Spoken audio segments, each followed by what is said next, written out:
Hello everyone, I am Priyanka Gaur. Welcome back to my channel learning with pace. आज हम लोग English literature में Alexander Pope के work को पढ़ेंगे। इनके वर्क्स को हम डिटेल में जानेंगे। प्रीवियस वीडियो में हमने अलेक्जेंडर पोप की बायोग्राफी जानी थी। इनकी ज़िंदगी से जुड़े हुए हमने कुछ इंपॉर्टेंट फैक्ट पढ़े थे। आज हम अलेक्जेंडर पोप के वर्क्स को जानेंगे। आप मेरे साथ टेलीग्राम ग्रुप पर जुड़ सकते हैं। आपको यहाँ पर पीडीएफ प्रोवाइड होती रहती हैं जो भी टॉपिक कराया जाता है। You can follow me on Instagram as well. दोनों के जो लिंक है, टेलीग्राम एंड इंस्टाग्राम के, दोनों के लिंक डिस्क्रिप्शन बॉक्स में मिल जाएंगे और यहाँ पर यूज़र नेम भी लिखे हुए हैं। यूज़र नेम से भी आप मुझे सर्च कर सकते हैं।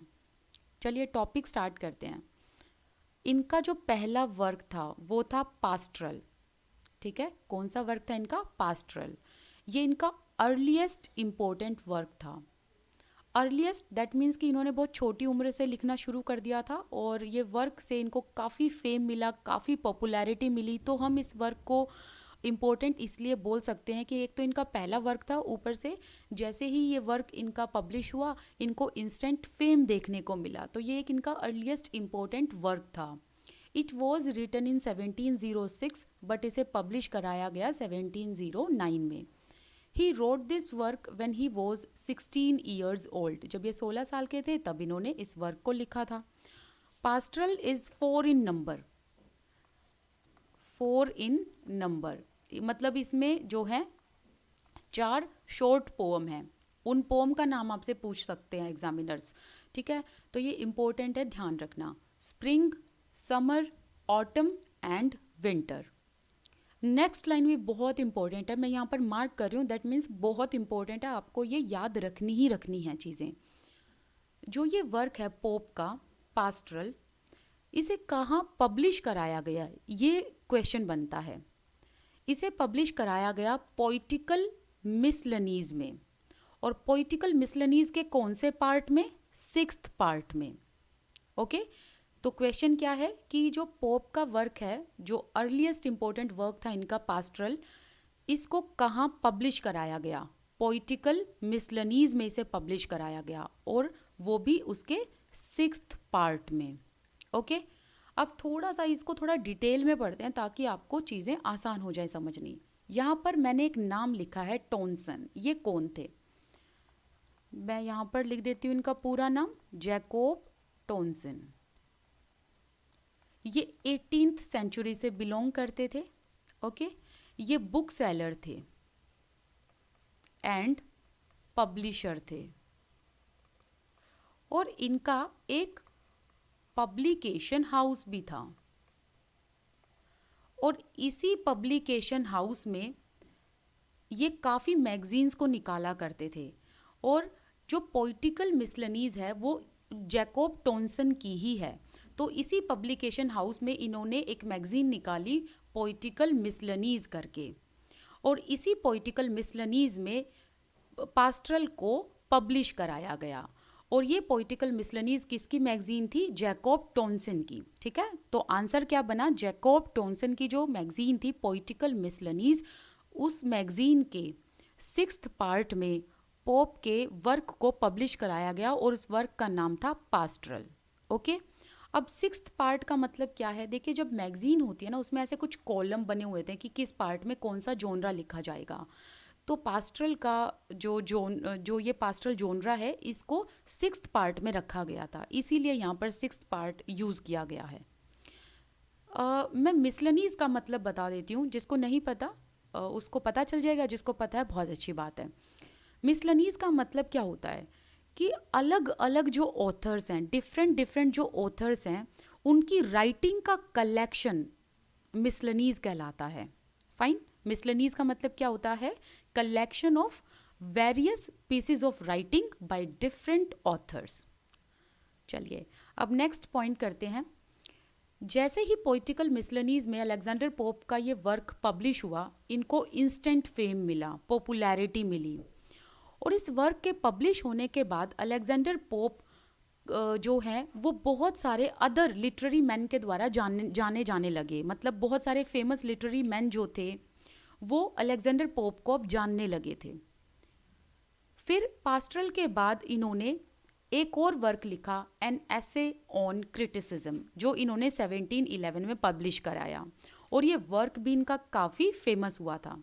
नेक्स्ट स्लाइड पर चलते हैं। अब हम बात करेंगे एन एसे ऑन क्रिटिसिज्म, जो कि 1711 में पब्लिश कराया गया था। पोप ने इस वर्क को हीरोइक कपलेट में लिखा। ये एक डाइडेक्टिक पोअम है। इसे एनोनिमसली पब्लिश कराया गया 1711 में। पोप ने अपने करियर की शुरुआत बहुत जल्दी की थी और इन्होंने इस पोम को कंप्लीट करने में 3 साल लगाए थे। इस टाइम पर हीरोइक कपलेट को पोइट्री का एक नया जोनरा माना जाता था। देखिए, पोइट्री को अलग अलग जोनराज में लिखा जाता है, तो हीरोइक कपलेट को इस टाइम पर एक न्यू जोनरा के तौर पर देखा जाता था। ऐसा नहीं है कि 18th सेंचुरी से पहले कभी हीरोइक कपलेट यूज़ ही नहीं हुआ, ये यूज़ किया जा चुका है चौसर के द्वारा, लेकिन जो है इसको ज़्यादा यूज़ नहीं किया जाता था हीरोइक कपलेट को, जितना इसे फिर चौसर के बाद 18th सेंचुरी में यूज़ किया जाने लगा, वो भी पोप के द्वारा। पोप तो इसके मास्टर थे। ओके, ये जो पोम है एन एसे ऑन क्रिटिसिज्म, ये एक रिस्पॉन्स है डिबेट का। मतलब एक डिबेट चल रही होती है, उस डिबेट का रिस्पॉन्स है ये पोम। तो डिबेट क्या चल रही होती है? डिबेट ऐसी होती है, ये क्वेश्चन उठता है कि जो पोइट्री है वो कैसी होनी चाहिए, वो नेचुरल होनी चाहिए या फिर पोइट्री ऐसी होनी चाहिए कि आर्टिफिशियल रूल्स या फिर जो सेट रूल्स हैं उनको फॉलो किया जाए पोइट्री में, और इन्हीं रूल्स को कन्फाइन करके पोइट्री लिखी जाए। ओके, डिबेट क्या थी कि जो पोइट्री है वो नेचुरल होनी चाहिए या फिर ऐसी पोइट्री लिखी जानी चाहिए जिसमें जो ऑलरेडी सेट रूल्स हैं या जो ऑलरेडी आर्टिफिशियल रूल्स बनाए गए हैं क्लासिकल पोइट्स के द्वारा, उन रूल्स को फॉलो करके लिखी जानी चाहिए। तो इन दोनों क्वेश्चंस का रिस्पॉन्स है ये essay on criticism. Next slide पर चलते हैं। अलेक्जेंडर पोप इस पोम की शुरुआत करते हैं एक डिस्कशन के साथ, और पोप कुछ स्टैंडर्ड रूल्स को सेट करते हैं। पोप कहते हैं कि हर एक पोइट्री के कुछ स्टैंडर्ड रूल्स होते हैं जो सेट होते हैं, और इन्हीं स्टैंडर्ड रूल्स को क्रिटिक्स को ध्यान में रखना चाहिए, और इन्हीं स्टैंडर्ड रूल्स को ध्यान में रखकर क्रिटिक्स को जजमेंट पास करनी चाहिए। और फिर बाद में पोम उन सभी क्लासिकल ऑथर्स की बात करते हैं जिन्होंने इन स्टैंडर्ड रूल्स को ध्यान में रखा था। एन एसे ऑन क्रिटिसिज्म के फाइनल सेक्शन में पोप ने क्या बात कही, मतलब पोप इस पोम को किस तरीके से सम अप करते हैं। पोप यहाँ पर कुछ मोरल क्वालिटीज़ एंड वर्च्यूज़ की बात करते हैं और कहते हैं कि जिन भी क्रिटिक में ये मोरल वर्च्यूज़ या मोरल क्वालिटीज़ होती हैं, वही क्वालिटीज़ किसी भी क्रिटिक या मैन को आइडियल बनाती हैं। पोप ने इस पोम को कहाँ से इंस्पायर होकर लिखा था? Pope inspired by Horace Ars Poetica. Horace का जो वर्क है आर्स पोइटिका, वहाँ से इंस्पायर होकर ये पोम लिखी थी। प्लस बॉयल्यू का जो वर्क है ले आर्ट पोइटिक, यहाँ से इंस्पायर होकर जो है पोप ने इस पोम को लिखा था। मतलब जो पोप हैं वो इन दो वर्क से इंस्पायर होते हैं और फिर बाद में इस पोम को लिखते हैं। तो यहाँ पर जब इस वर्क को पब्लिश कर दिया जाता है 1711 में, तो ये वर्क अलग अलग ऑथर्स पढ़ते हैं और इस वर्क को क्रिटिसाइज़ भी किया जाता है। और क्रिटिसाइज़ बहुत सारे ऑथर्स करते हैं, बट आपको याद रखना है लेडी मोंटेग का नाम। लेडी मोंटेग जो हैं वो कहती हैं कि जो पोप का ये वर्क है an essay on criticism, it is all stolen, मतलब ये सारा का सारा चुराया हुआ वर्क है। ऐसा वो क्यों कहती हैं? लेडी मोंटेग कहती हैं कि जो पोप हैं इन्होंने इस वर्क में, इस पोम में ना तो अपने ओरिजिनल थॉट दिए हैं, ना ही इसका कंसेप्शन इंडिपेंडेंट है, ना ही इन्होंने खुद से कुछ सोचकर लिखा है। मतलब इन्होंने खुद की क्रिएटिविटी, खुद की इमेजिनेशन इस वर्क में नहीं डाली। इन्होंने ये सारा का सारा मैटर कहाँ से चुराया है? आर्स पोइटिका एंड ले आर्ट पोइटिक से। इसीलिए लेडी मोंटेग कहती हैं it is all stolen because the conception is not independent. जो ये पोम है एन एसे ऑन क्रिटिसिज्म, इसमें काफ़ी सारे इम्पोर्टेंट कोट हैं, तो हम उन सभी इम्पोर्टेंट कोट की बात करेंगे और उनको समझेंगे। पहला है to err is human to forgive divine. इसका मतलब क्या है? और इम्पोर्टेंट ये है कि आपको ये ध्यान रखना है कि कौन सी कोट किस पोम में पोप ने कही थी, तो ये भी पूछा जा सकता है। ओके, तो बहुत इंपॉर्टेंट लाइन लिखी हुई है यहाँ पे, एक भी लाइन को आप स्किप नहीं करेंगे, हर चीज़ आप ध्यान से समझेंगे। चलिए इस कोट को समझते हैं। To err is human to forgive divine, इसका मतलब ये है, पोप कहते हैं no human being is perfect, मतलब कोई भी इंसान परफेक्ट नहीं है। लेकिन परफेक्ट कौन है? पोप कहते हैं गॉड जो हैं, जो भगवान हैं, वो परफेक्ट हैं, बट ह्यूमन बीइंग जो हैं वो परफेक्ट नहीं हैं। ओके, बट पोप कहते हैं कि हम ह्यूमन बीइंग भले ही परफेक्ट ना हो, बट इसका मतलब ये नहीं है कि हम एफर्ट्स ही ना करें। तो हर एक ह्यूमन बीइंग को परफेक्ट बनने के लिए एफर्ट करने चाहिए। फिर पोप यहाँ पर बताते हैं कि अगर कोई राइटर राइटिंग लिख रहा है, कोई भी ऑथर कुछ भी लिख रहा है, तो हमेशा वो राइटिंग किसी रूल्स को फॉलो करनी चाहिए। मतलब कभी भी राइटर को कैजुअल फ्री या फिर केयरलेस तरीके से काम नहीं करना चाहिए। अगर आप किसी रूल को फॉलो कर रहे हैं तभी आप अपने वर्क को सिंसियरली फॉलो कर रहे हैं, या तभी आप अपने वर्क पर सिंसियरली ध्यान दे रहे हैं। फिर पोप कहते हैं कि माना हम ह्यूमन बीइंग जो हैं वो भगवान की तरह परफेक्ट नहीं बन सकते, लेकिन हम ह्यूमन बीइंग हैं, हम मिस्टेक कर सकते हैं, और ये डिवाइन जो भगवान है ये हमें माफ़ कर देता है। So that is why he said, जो ये लाइन है ना, to err is human to forgive divine, इसका मतलब है पोप कहते हैं it is human to make mistake and it is divine like God to forgive. चलिए नेक्स्ट कोट है a little learning is dangerous thing. देखिए पोप कहते हैं कि जिसके पास लिटिल लर्निंग है, दैट मीन्स जिसके पास लैक ऑफ नॉलेज है किसी भी सब्जेक्ट की, किसी भी पर्टिकुलर एरिया की, तो जिसके पास ज्ञान की कमी है और वो इंसान जब दूसरों के साथ अपने व्यूज़ शेयर करता है या दूसरे को ये बताता है कि आपको क्या करना चाहिए क्या नहीं करना चाहिए, एक तो इस इंसान के पास नॉलेज की कमी हो गई, साथ ही साथ ये दूसरों को भी सिखा रहा है कि आपको क्या करना चाहिए क्या नहीं करना चाहिए। तो इसी बात पर पोप कहते हैं कि जिस इंसान के पास लैक ऑफ नॉलेज होती है वो एक डेंजरस चीज़ होती है। ओके, तो पोप यहाँ पर क्या कहना चाहते हैं? पोप कहना चाहते हैं कि किसी भी सब्जेक्ट के बारे में अगर आपको बताना है, अपने एक्सपीरियंस बताने, अपने व्यूज़ बताने हैं, तो उस सब्जेक्ट की पूरी पकड़ रखो। You should have mastery over that subject, आप परफेक्ट होने चाहिए उस सब्जेक्ट में। फिर पोप ये कहते हैं कि जिनके पास लिमिटेड एक्सपीरियंस है, लैक ऑफ नॉलेज है, जब वो दूसरों के साथ अपने व्यूज़ को शेयर करते हैं उससे वो दूसरों को मिसलीड करते हैं और ये एक डेंजरस सिचुएशन क्रिएट कर देते हैं जिससे सामने वाला सफ़र करता है। फिर पोप कहते हैं कि जिनके पास लैक ऑफ नॉलेज होती है ना, वो ओवर कॉन्फिडेंट होते हैं, और जिनके पास नॉलेज फुल होती है उनके पास, उनके अंदर ना तो घमंड देखने को मिलता है, they are less likely to be arrogant, और ना ही वो फुलिश होते हैं। ओके, तो इन्होंने कहा कि जहाँ पर ज्ञान की कमी होती है वो लोग ओवर कॉन्फिडेंट होते हैं। और अगर हम सीरियसली इसको रियल ज़िंदगी से, अगर हम आज की ज़िंदगी से जोड़कर चले तो ये बिल्कुल फिट बैठती है इनकी फ़िलॉसफी।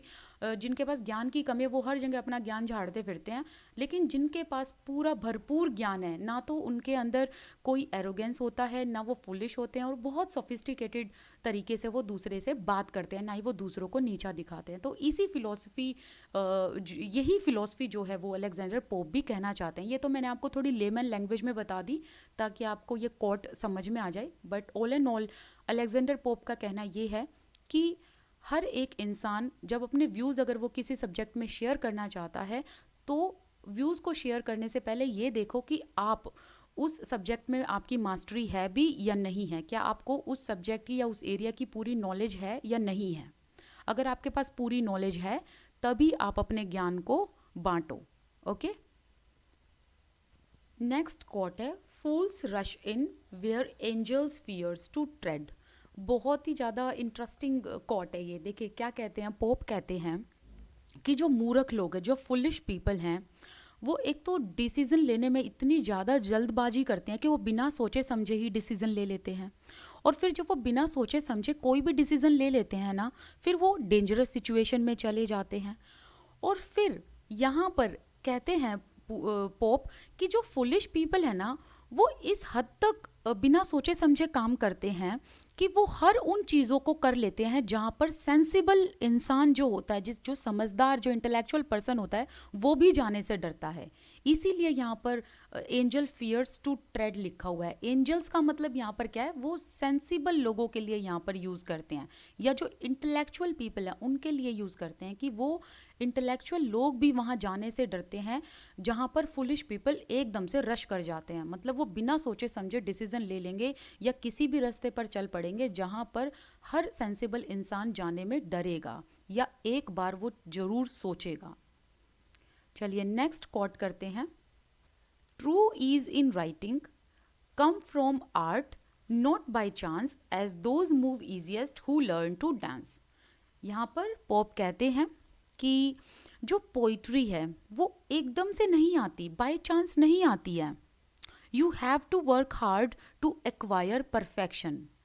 ओके, आपको पोइट्री में परफेक्शन लाने के लिए हार्ड वर्क करना पड़ता है। ये इतना इजी टास्क नहीं है, बाय चांस कोई भी चीज़ नहीं होती, और पोइट्री तो बिल्कुल भी नहीं होगी। और फिर पोप कहते हैं, पोप का जो ये लाइन है ना, ये कोट है, इसका मतलब है poets are made not born. जो पोइट्स होते हैं ना, वो बनते हैं, जन्मजात नहीं होते हैं, बाय बर्थ नहीं होते हैं। उनको पोइट बनने के लिए मेहनत करनी पड़ती है। तो जो भी मैंने इम्पोर्टेंट कोट यहाँ पर बताई है, इम्पोर्टेंट लाइन बताई है, वो आपको ध्यान रखनी है, because examiner can ask you in any form. और अलेक्जेंडर पोप के बहुत सारे वर्क हैं, आप लोगों को पता है। तो ये है पार्ट 1। फिर हम बात करेंगे पार्ट 2 की। पार्ट 2 में अदर वर्क्स की बात करेंगे, और मे बी पार्ट 3 भी हो सकता है, अभी मुझे पता नहीं है, क्योंकि अभी मैंने इतना ही रिकॉर्ड किया है, और ये यहाँ तक की रिकॉर्डिंग ही लगभग 17 to 20 मिनट्स की हो चुकी है। तो पार्ट 2 एंड पार्ट 3 भी आ सकता है। देखो, पार्ट 2 तो श्योर आएगा ही आएगा, बट पार्ट 3 भी हो सकता है, जिसमें हम अलेक्जेंडर पोप के वर्क्स की बात करेंगे। वो आपको पता चल जाएगा। जितना मैंने अभी आपको कराया है ना, आप पहले इसको कंप्लीट करो, ठीक है। Thank you so much for watching this video. This side Priyanka Gaur. I wish you all the best, keep learning, and मुझे टेलीग्राम ग्रुप पर फॉलो करना बिल्कुल मत भूलना, इस ग्रुप में जुड़ना बिल्कुल मत भूलना। यहाँ पर आपको इस वर्क की PDF मिल जाएगी जो मैंने लेक्चर कराया है। You can follow me on Instagram as well, you can directly DM me over there, you can ask your doubts and questions. Thank you so much.